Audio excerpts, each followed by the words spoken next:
હાલો, જય શ્રી કૃષ્ણ. મારા કિચનમાં બધાનું હાર્દિક સ્વાગત છે. આજે આપણે હેલ્ધી કુરકુરા ઘઉંના લોટના સ્નેક્સ બનાવીશું.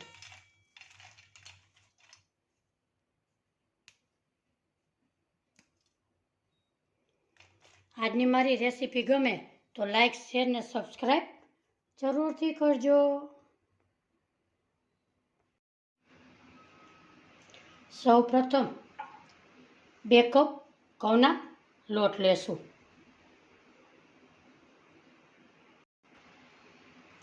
આ સ્નેક્સ ખાવાથી ખૂબ જ સરસ ટેસ્ટી એવા લાગે છે. એમાં આપણે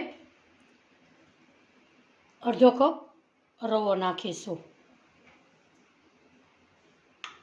સ્વાદ પ્રમાણે મીઠું ઉમેરીશું.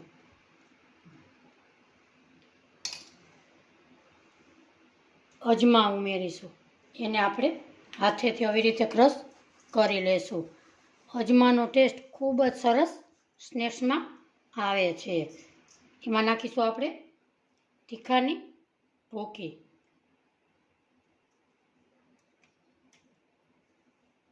તલ.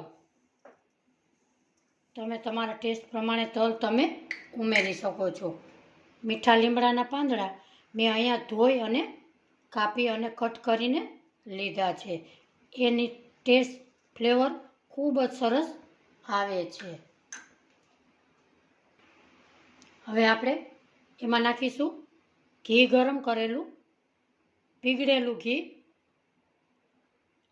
અડધો કપ. હવે આપણે થોડું થોડું પાણી નાખી જઈશું અને લોટને કઠણ એવો બાંધીશું. આ સ્નેક્સ ખાવાથી ખૂબ જ સરસ ટેસ્ટી છે. ઘઉંના લોટના હોય એટલે બાળકોને તમે લંચ બોક્સમાં તમે આપી શકો છો. આનો આપણે કઠણ લોટ એવો બાંધી લઈએ. થોડું થોડું પાણી નાખી જઈશું અને કઠણ લોટ બાંધી લેશું. 2 કપ લોટ લીધો તો એની સામે 1 કપ પાણીનો ઉપયોગ થશે.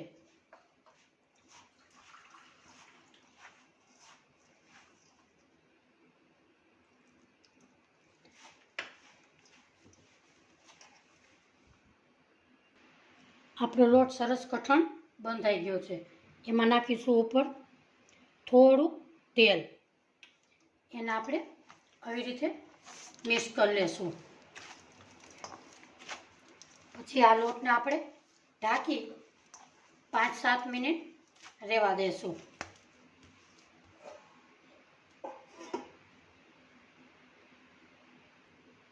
આપણે અહીંયા 5 થી 7 મિનિટ થઈ ગઈ છે. લોટને આપણે ખોલી અને એકદમ મસળી લેશું.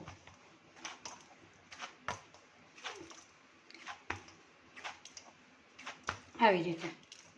હવે એમાં આપણે એકદમ મોટા એવા લુઓ કરી અને રોટલીની સાઈઝ એવી વણે એવી વણી લેશું.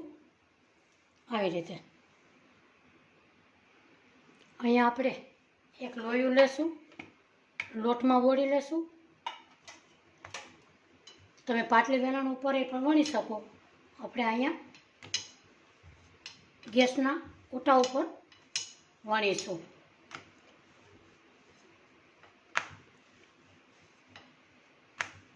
આવી રીતે આપણે સરસ રોટલીની સાઈઝમાં આપણે મોટું એવું વણી લેશું.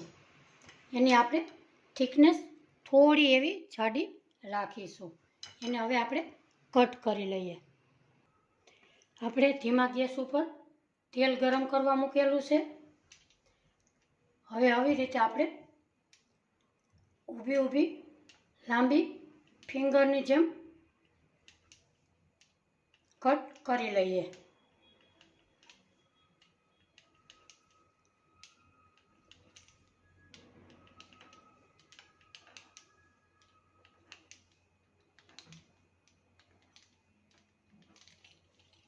હવે આપણે થોડુંક એવું સાઈડમાંથી કાપી લઈએ અને આવી રીતે આપણે કટ કરી લઈએ. બધા આવા લાંબી લાંબી સાઈઝના કટ કરી લેશું અને તેલ આપણે ગરમ કરવા 2 મિનિટ પહેલાં મૂકેલું છે. હવે આપણે ગેસ તરફ જઈએ.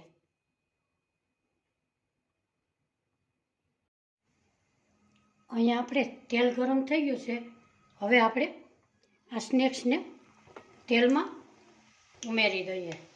આ સ્નેક્સ ખાવામાં ખૂબ જ સરસ, હેલ્ધી પણ છે અને ટેસ્ટી પણ છે. તમે પણ ચોક્કસથી બનાવજો. તમારા બાળકોને ચોક્કસથી આ સ્નેક્સ ભાવશે. ફાસ્ટ ગેસે ઉમેરશું અને પછી ધીમો ગેસ કરી લેશું.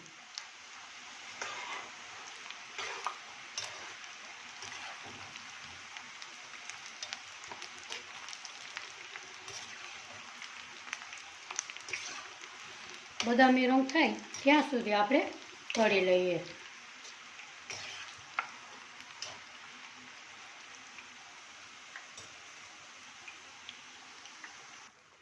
ક્રિસ્પી એવા તળાઈ ગયા છે.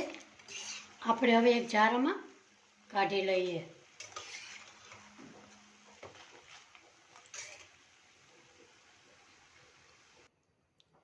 એવી જ રીતે બીજું પણ આપણે એવી જ રીતે વણી લઈએ.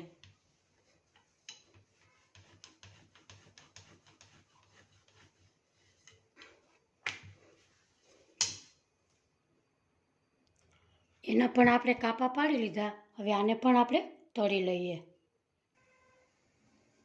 આમાં આપણે ઉમેરી દઈએ. આજની મારી રેસીપી તમને ગમે તો લાઈક, શેર ને સબસ્ક્રાઈબ જરૂરથી કરજો. આવી રીતે આપણે તળી લઈએ. આ સ્નેક પણ આપણા ક્રિસ્પી તળાઈ ગયા છે. એને પણ આપણે આવી રીતે બહાર કાઢી લઈએ.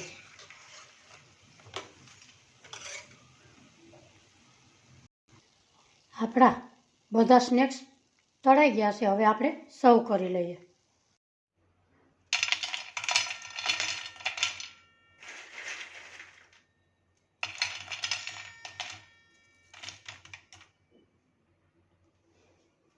આજની મારી સ્નેક્સની રેસીપી તમને ગમે તો લાઈક, શેર ને સબસ્ક્રાઈબ જરૂરથી કરજો. કોમેન્ટ બોક્સમાં જરૂરથી જણાવજો આજની મારી રેસીપી તમને કેવી લાગી. ફરી મળીશું એક નવી રેસીપી સાથે. ત્યાં સુધી બધાને મારા જય શ્રી કૃષ્ણ.